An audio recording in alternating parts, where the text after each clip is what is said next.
जी भगवान की जय। चौथ माता की जय। एक बुढ़िया थी, चौथ माता के व्रत करती थी। सकट चौथ का व्रत था। उसने तिल और गुड़ का तिलकुट बनाया। अब चाची ताई ने उसके बेटे को सिखा दिया कि तू तो जंगल में गाय भैंस चराने जाता है और तेरी माँ तिल और चूरमा बनाकर तिलकुट और चूरमा बनाकर खाती है और देख कैसे मोटे रही। अब लड़का रूस गया और रूस के सो गया और उस दिन गाय भैंस चराने नहीं गया। उसकी माँ उठाने लगी तो बोला मैं नहीं चराऊंगा और मैं घर छोड़कर जा रहा हूँ।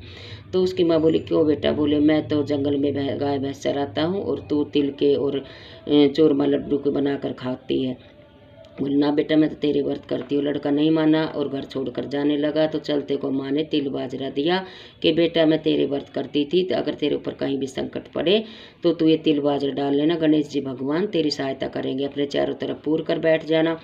अब उसने दे दिया। अब वो आगे गया। जंगल में बड़ी तेज आंधी आ रही तो उसने सोचा कि आंधी उड़ा के ले जाए, देखता हूँ। ले माँ के तिल बाजरे पूर के बैठ जाता हूँ। और वह पूर कर बैठ गया। माँ ने बताया था गणेश जी भगवान का ध्यान कर लेना। गणेश जी भगवान का ध्यान किया तो आंधी शांत हो गई।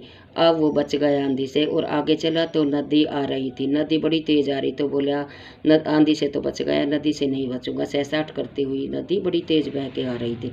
अब उसने तिल बाजरा फिर पूर के बैठ गया। गणेश जी भगवान का ध्यान किया। नदी दो हिस्सों में बट गई। वह बैठा रहा, सूखा का सूखा बच गया।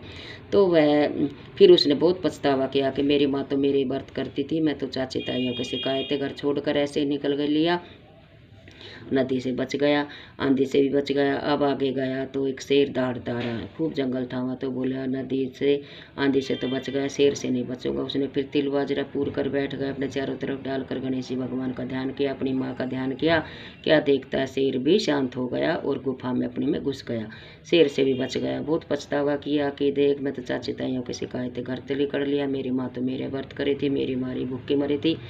अब उसने गांव आ गया। गांव में गया तो वहाँ क्या देखता है, एक बुढ़िया माई कढ़ाई में पूड़े तारते जा रही है, रोती जा रही है, तारते जा रही, रोती जा रही। तो पूछने लगा माई ये क्या है? पूड़े भी उतार रही है, रो भी रही है। तो बोली बेटा क्या बताऊँ, इस गांव में वहाँ पकता है, तू लग रहा है बाहर का है कोई। तो इस गांव में वहाँ पकता है तो एक लड़के की बलि दी जाती है। कल मेरे लड़के की बारी है और मेरे एक ही लड़का, इकलौता लड़का है, तो मैं उसी के लिए रो रही हूँ और पूड़े उसके लिए बना रही हूँ, उसको खिला के सुलाऊंगी।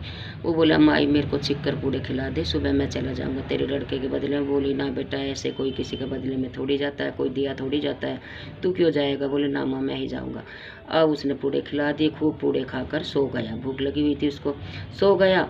तो सुबह राजा का ललकार आया तो माई अपने कभी चमचा बजाए कभी चिमटा बजाए। बोले माई कौन है? बोले बेटा राजा का ललकारा है। तो बोला मैं जाऊंगा और गया और वहाँ में बैठ गए। तिल बाजरा पूर कर राजा के यहाँ अगले दिन सराय की जरूरत पड़ी तो बोले ले आओ कच्ची पक्की। वहाँ से लेने गए तो देखते तो वहाँ तो पक्का लाल चिट हो रहा है, मटके घड़े सब पक रहे हैं। तो उन्हें सराय निकाली तो आवाज़ आई कि धीरे धीरे। तो भागे भागे राजा को बताए बुढ़िया के घर। बोले अब की बार तो वहाँ से आवाज़ आ रही, वहाँ भी पक रहा है। बुढ़िया के घर गए, बोले बुढ़िया को बुलाओ, अब की बार उसकी बारी थी।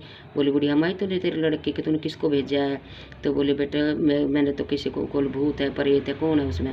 बोले ना भूत ना प्रेत, के राहगीर आया था, मैं पूड़े उतार रही थी, रो रही थी। तो बोला मेरे को पूड़े खिला दो छिक के, मैं चला जाऊँगा। और वो नहीं माना, वो चला गया।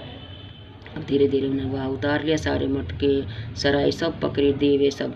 तो देखते क्या देखते रहे, अंदर तिल और बाजरा उभरे उसके चारों तरफ भरा हरा और वो माला जाप कर रहा है।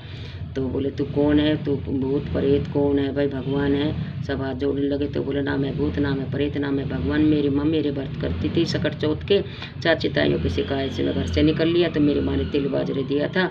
तो बोले पूर के बैठ के गणेश जी भगवान का ध्यान करके और बैठ जाना। मैं गणेश जी भगवान का ध्यान करता हूँ, अपनी माँ का ध्यान करता हूँ।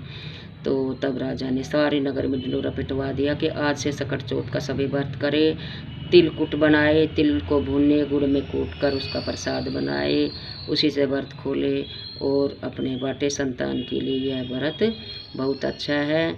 तो साल में सारी चौथ करनी चाहिए। किसी सारी ना हो तो आधी करे, उससे आधी 4 करे, 4 ना तो 2 तो ज़रूर करे। जो ये करवा चौथ और ये सकट चौथ माता का व्रत। बोलो सकट चौथ माता की जय। तो इस कहानी के गेल विंध्या बाबा जी की भी कहानी जरूर सुनी। बोलो गणेश जी भगवान की जय।